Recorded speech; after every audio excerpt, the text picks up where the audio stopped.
Audience.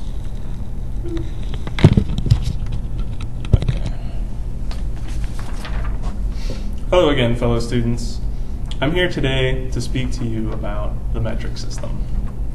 As many of you are aware, the United States has been using the imperial system for quite some time. When you think of the distance between me and that wall, what are you thinking? Feet, most people would say. When you think of how far away your house is from here, what are you thinking? Miles. It's customary. Why is this? The answer is quite simple, really. We've all been raised using these measurements and are quite familiar with them. But I think it's about time we had a change. The imperial system is an archaic and ridiculous one, which is based on multiples and divisors of arbitrary numbers. Why are there 12 inches in a foot? Why are there 3 feet in a yard, or 22 yards in a chain, 10 chains in a furlong, 8 furlongs in a mile, so on?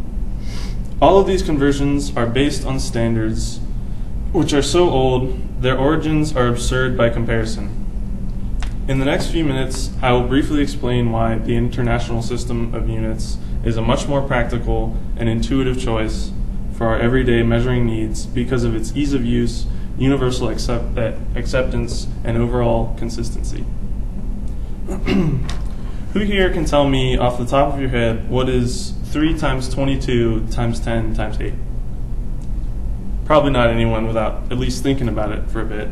The answer is 5,280, the number of feet in a mile. Now who here can tell me what 1 times 1,000 is? Should be everyone, easily. It's 1,000. It's much easier to do in your head. Obviously it's 1,000. Or the number of meters in a kilometer. Or grams in a kilogram, or liters in a kiloliter. There is a reason the second calculation is easier than the first. It's because the metric system uses a series of base units and prefixes denoting a multiplier, all of which are multiples of 10. As we all know, multiples of 10 are quite easy to compute due to the fact that we use a base 10 system of numbers. Once you learn the prefixes for each multiplier, converting units is as simple as moving the decimal. According to the National Institute of Standards and Technology, 95% of the world's population uses the metric system. This is a non-trivial fact. If the United States could make the switch completely to the metric system, trade and communication between other countries would instantly become much simpler. The metric system is also used in all types of sciences, from medicine to physics to biology. Consistency is very important when taking measurements, especially if you wish to communicate your results with other people. The imperial system lacks consistency in that many of its units are ambiguous. For example, did you know that there are 3 different kinds of mile in the imperial system? There's the international mile, which we all know and love. There's the nautical mile. And finally, there's the U.S. survey mile.